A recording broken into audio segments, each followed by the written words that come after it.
Well, as you saw, the other top-scoring part of the UK in terms of the size of the public sector, at almost 70% of GDP, is Wales. I'm joined now by Eurfyl ap Gwilym, who's Deputy Chairman of the Principality Building Society, in which august position he's also Plaid Cymru's Senior Economic Advisor. Now, Mr ap Gwilym, 70% of GDP, do you think that's sustainable? Well, let's get a couple of things in perspective, first of all. The 70% is predicated on an estimate of total spending, which I would have disputes with, by the way. But if you take the facts of spending, identifiable public expenditure per capita, take the Treasury figures. In Wales, it's 112% of the UK average. In London, it's 115%. It's higher in London than in Wales. So whilst it's higher than the UK average, it's not that much higher. The problem in Wales, as your earlier part of your programme indicated, is that the private sector is too weak. But you're not going to strengthen the private sector by slashing public expenditure. Right, so your answer is that it's sustainable? No, because let's get this clear. None of the current UK finances are sustainable. That's why Labour is planning big cuts in public expenditure. All the parties are. But no, hang on. No, let me finish my point. No.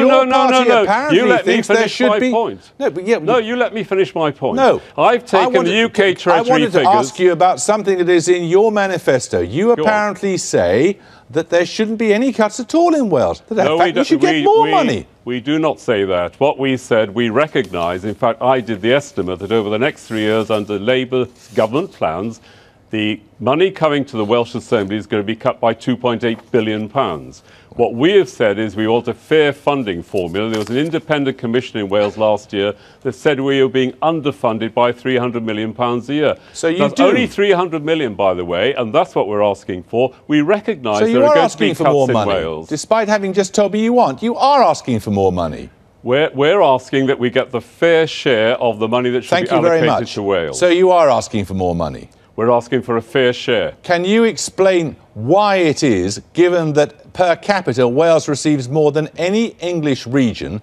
Anybody? No, we don't. London gets 115% of identifiable public expenditure. You look at the PISA report from the Treasury that came out last week. I'm looking at the Treasury figures. I have them in front of me. What does it say for London?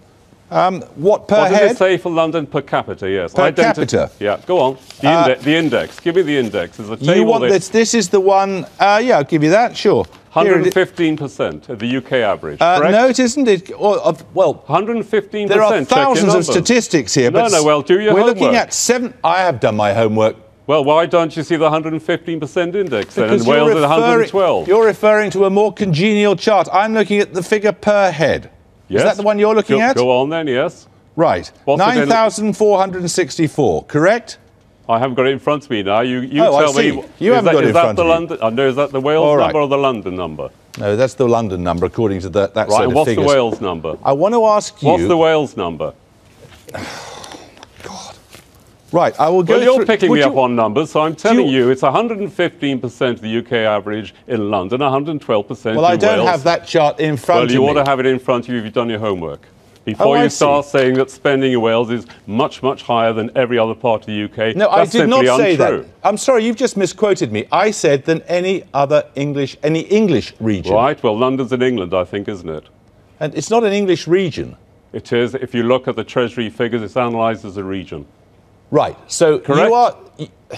Is it there? You've got London figures, but you've got the north east of England. I have a chart here. It's clearly not the one that Plaid Cymru produces. No, I'm talking about the Treasury figures. It's brought out on April the 22nd. What I don't understand is why you're so reticent about this claim that you're being underpaid. Because I'm not reticent at all. If you look at, there was an independent commission last year in Wales, the Wholesome Commission, set up by the government, 3 distinguished economists, independent expert. They did their analysis. They looked at spending in Wales as if it was treated as a region of England, we would be getting an extra £300 million a year. That's their work, not mine, their figure. But your whole point is that you are not a region of England. No. Your objective is independence, isn't it? In the long term, absolutely.